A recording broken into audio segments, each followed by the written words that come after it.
अस्सलामु अलैकुम वरहमतुल्लाहि वबरकातुहू। औज़ु बिल्लाहि मिनश शैतानिर रजीम, बिस्मिल्लाहिर रहमानिर रहीम। फ़ज़ाइल रमज़ान में से फ़सल सानी फ़सल सालिस इत्तिकाफ़ के बयान में। इत्तिकाफ़ कहते हैं मस्जिद में इत्तिकाफ़ की नीयत करके ठहरने को। हनफिया के नज़दीक इसकी 3 किस्में हैं। एक वाजिब जो मन्नत और नज़र की वजह से हो, जैसा कि ये कहे कि अगर मेरा फ़लाँ काम हो गया तो इतने दिनों का इत्तिकाफ़ करूँगा, या बग़ैर किसी काम पर मौकूफ़ करने के यूँ ही कह ले कि मैंने इतने दिनों का इत्तिकाफ़ अपने ऊपर लाज़िम कर लिया, ये वाजिब होता है और जितने दिनों की नीयत की है उसका पूरा करना ज़रूरी है। दूसरी किस्म सुन्नत है जो रमज़ान मुबारक के आखिर अशरा का है। नबी करीम सल्लल्लाहु अलैहि वसल्लम की आदत शरीफ़ा इन अयाम के इत्तिकाफ़ फरमाने की थी। तीसरा इत्तिकाफ़ नफ़ल है जिसके लिए ना कोई वक़्त ना अयाम की मिक़दार, जितने दिन का जी चाहे कर ले, हत्ता कि अगर कोई शख्स तमाम उम्र के इत्तिकाफ़ की नीयत कर ले तब भी जायज़ है, अलबत्ता कमी में इख्तलाफ। इमाम साहब रहमतुल्लाह अलैह के नज़दीक एक दिन से कम जायज़ नहीं, लेकिन इमाम मोहम्मद रहमतुल्लाह अलैह के नज़दीक थोड़ी देर का भी जायज़ है और इसी पर फतवा है। इसीलिए हर शख्स के लिए मुनासिब है कि जब मस्जिद में दाखिल हो इत्तिकाफ़ की नीयत कर लिया करे और इतने नमाज वगैरह में मशगूल रहे, इत्तिकाफ़ का सवाब भी रहे। मैंने अपने वालिद साहब नव्वरल्लाहु मरक़दा को हमेशा इसका एहतमाम करते हुए देखा। जब मस्जिद में तशरीफ़ ले जाते तो दायां पाँव अंदर दाखिल करते ही इत्तिकाफ़ की नीयत फरमाते थे। बसा औक़ात खुदाम की तालीम की गरज से आवाज़ से भी नीयत फरमाते थे। इत्तिकाफ़ का बहुत ज़्यादा सवाब है और इसकी फ़जीलत इससे ज़्यादा क्या होगी। नबी करीम सल्लल्लाहु अलैहि वसल्लम हमेशा इसका एहतमाम फरमाते थे। मोतकिफ़ की मिसाल इस शख्स की सी है कि किसी के दर पर जा पड़े कि इतना मेरी दरख्वास्त कबूल ना हो, टले का नहीं। निकल जाए दम तेरे कदमों के नीचे, यही दिल की हसरत यही आरज़ू है। निकल जाए दम तेरे कदमों के नीचे, यही दिल की हसरत यही आरज़ू है। अगर हकीकतन यही हाल हो तो सख्त से सख्त दिल वाला भी पसीजता है और अल्लाह जल्ला शानू की करीम ज़ात तो बख्शिश के लिए बहाना ढूंढती है, बल्कि बेबहाना रहमत फरमाते हैं। तू वो दाता है कि देने के लिए दर तेरी रहमत के हैं हर दम खुले। खुदा के देन का मूसा से पूछिए हवाल कि आग लेने को जाएं पैगंबरी मिल जाए। इसलिए जब कोई शख्स अल्लाह के दरवाज़े पर दुनिया से मुनक़ता होकर जा पड़े तो उसके नवाजे जाने में क्या तामुल हो सकता है। और अल्लाह जल्ला शानू जिसको इकराम फरमा दें उसके फिर भरपूर ख़जानों का बयान कौन कर सकता है। इसके आगे कहने से कासर हूँ।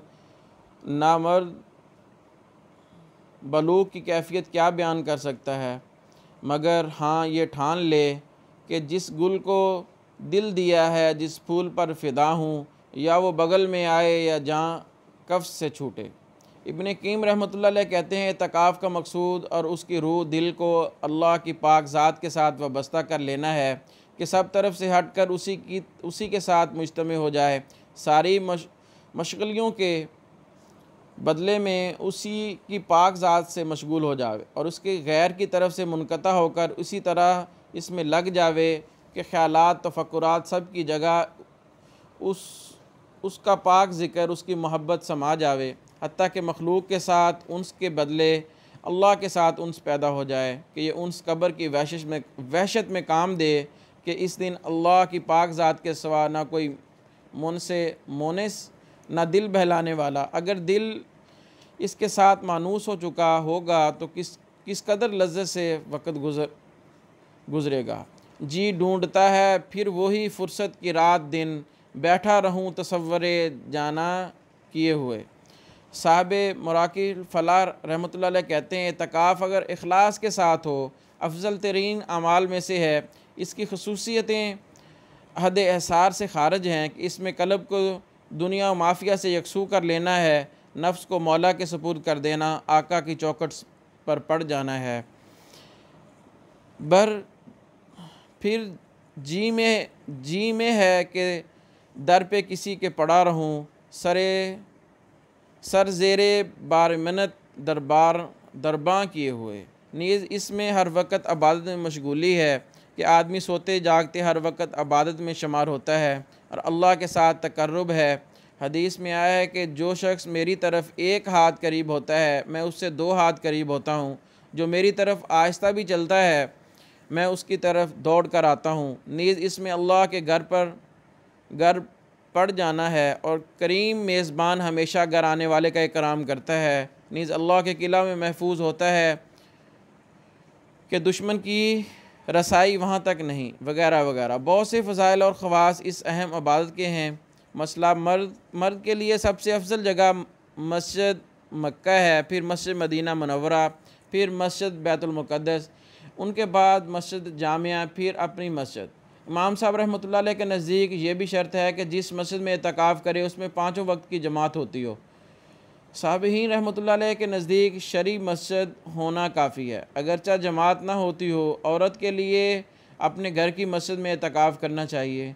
अगर घर में कोई जगह मस्जिद के नाम से मुतय्यन ना हो तो किसी कोना को उसके लिए मखसूस कर ले। औरतों के लिए एतकाफ़ बेनिस्बत मर्दों के ज़्यादा सहल है कि घर में बैठे बैठे कारोबार भी घर की लड़कियों वगैरह से लेती रहें और मुफ्त का सवाब भी हासिल कर लेती हैं, मगर इसके बावजूद औरतें इस सुन्नत से गोया बिल्कुल ही महरूम रहती हैं। बस बुज़ुर्गों दोस्तों, जो कुछ खास सुनना पड़ा, अल्लाह अमल की तौफ़ीक़ अता फ़रमा दे।